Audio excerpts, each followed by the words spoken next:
बिहार की राजनीति में एक बार फिर हलचल तेज है। राष्ट्रीय लोक मोर्चा यानी उपेंद्र कुशवाहा की पार्टी चुनाव में मुश्किल से खुद को बचा ही पाई थी और चुनाव के एक महीने के अंदर ही अब टूटने के कगार पर खड़ी है। बिना चुनाव लड़े बेटे को मंत्री बनाना, विधायकों की उपेक्षा और अंदर ही अंदर सुलगती बगावत। 2025 के विधानसभा चुनाव में आरएलएम के सिर्फ 4 विधायक ही जीत पाए थे। रामेश्वर कुमार महतो जो बाजपट्टी सीतामढ़ी से जीते, माधवानंद मधुबनी से, आलोक कुमार सिंह दिनारा रोहतास से, स्नेहलता सासाराम से जो उपेंद्र कुशवाहा की पत्नी है। इनमें से 3 विधायक बगावत की पूरी तैयारी में जुट चुके हैं। और सबसे चौंकाने वाली बात है कि 15 दिनों से उपेंद्र कुशवाहा और उनके विधायकों में कोई बातचीत नहीं हुई है, मतलब फोन कॉल भी नहीं हुई है। बगावत की खबर शुरू होती है लोकसभा शीतकालीन सत्र के बाद। उपेंद्र कुशवाहा ने पटना में लिट्टी पार्टी रखी थी। तीनों विधायक पटना में मौजूद थे, लेकिन पार्टी शुरू होने से कुछ घंटे पहले तीनों विधायक माधव आनंद, रामेश्वर महतो और आलोक कुमार सिंह सीधे दिल्ली निकल गए। और सबसे बड़ी बात, ध्यान दीजिएगा कि दिल्ली जाने से पहले तीनों विधायक बीजेपी के राष्ट्रीय कार्यकारी अध्यक्ष नितिन नवीन से मुलाकात की। लिट्टी पार्टी में नहीं गए, लेकिन बीजेपी के राष्ट्रीय कार्यकारी अध्यक्ष से मिले। आप समझ सकते हैं कि नाराजगी किस हद तक बड़ी है। यहीं से सियासत में भूचाल आ गया। विधायकों की नाराजगी का पूरा घटनाक्रम विस्तार से समझते हैं। विधायक मानव आनंद सबसे खुला हमला करते हैं। लिट्टी पार्टी से गैर हाजिर रहने पर जब विधायक माधव आनंद से सवाल किया गया तो उन्होंने सबसे पहले अपनी अनुपस्थिति का कारण बताया। लिट्टी पार्टी की जानकारी थी, लेकिन मेरी तबीयत अचानक खराब हो गई, इसके लिए दिल्ली चला आया। बीमारी तो टाइम पूछकर नहीं आती, लेकिन असली सियासी संदेश इसके बाद सामने आया। नितिन नवीन से मुलाकात पर उन्होंने सफाई दी, मगर साथ ही उपेंद्र कुशवाहा पर सबसे बड़ा हमला भी कर दिया। उन्होंने कहा कि उपेंद्र कुशवाहा जी आत्मघाती कदम उठा लिया है। उन्होंने अपने बेटे को मंत्री नहीं बनाना चाहिए था।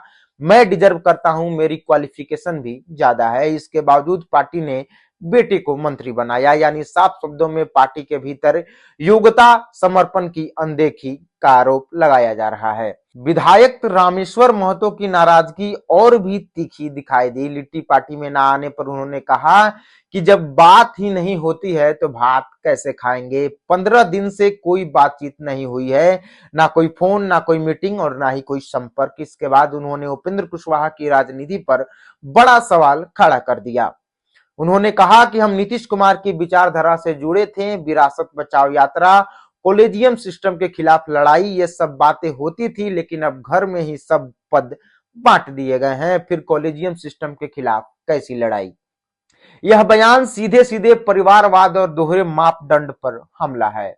विधायक आलोक कुमार सिंह चुप्पी का सियासी संकेत। आलोक सिंह ने सीधे कुछ नहीं कहा, लेकिन उनकी चुप्पी सबसे ज्यादा बोलती है। बिहार की राजनीति में चुप्पी का मामला ही अलग है। अगर कोई नेता चुप हो जाए तो खलबली ऐसे ही मच जाती है। जब उनसे पार्टी के अंदर विवाद पर सवाल किया गया तो जवाब मिला कि इन सब बातों में अभी मुझे मत फंसाइए, मैं अभी कुछ नहीं बोल पाऊंगा। राजनीति में यह जवाब अक्सर इस बात का संकेत होता है कि अंदर बहुत कुछ पक चुका है, लेकिन खुलकर बोलने का समय अभी नहीं आया है। तीनों विधायक का साझा संकेत, तीनों विधायक के बयान मिलाकर जो तस्वीर बनती है वो बेहद साफ है। नेतृत्व से संवाद टूट चुका है, फैसलों से असंतोष चरम पर है, परिवारवाद सबसे बड़ा मुद्दा बन गया है और अब भरोसे की दीवार दरक चुकी है। और अगर यही हाल रहा तो आरएलएम की बगावत अब सिर्फ चर्चा नहीं, घटना बनने की तैयारी में है। तो सवाल है कि क्या टूट सकती है पार्टी। इस पे हम बात करें तो आरएलएम के पास 4 विधायक है। दल बदल कानून के मुताबिक अगर 3 विधायक साथ जाएं तो वे पार्टी छोड़ सकते हैं, और इस वक्त ठीक 3 विधायक बगावत के मूड में हैं। यानी कानूनन रास्ता भी पूरी तरह खुला हुआ है। दिल्ली जाने से पहले नितिन नवीन से मिलना, तो इसमें बीजेपी की क्या भूमिका हो सकती है। तो बीजेपी ऐसे पहले कर चुकी है, इसके लिए इनके लिए यह कुछ नया नहीं है। बीजेपी अगर किसी को कस के गले लगा ले तो समझिए उनको बर्बाद कर देगी। उपेंद्र कुशवाहा लोकसभा के हार के बाद भी उनको राज्यसभा भेजा गया। बीजेपी अपने कोटे से बेटे को डायरेक्ट मंत्री बना दिया गया बिना किसी सवाल सवाब के। आप समझ रहे हैं ना कि बीजेपी उपेंद्र कुशवाहा इतने मेहरबान क्यों है।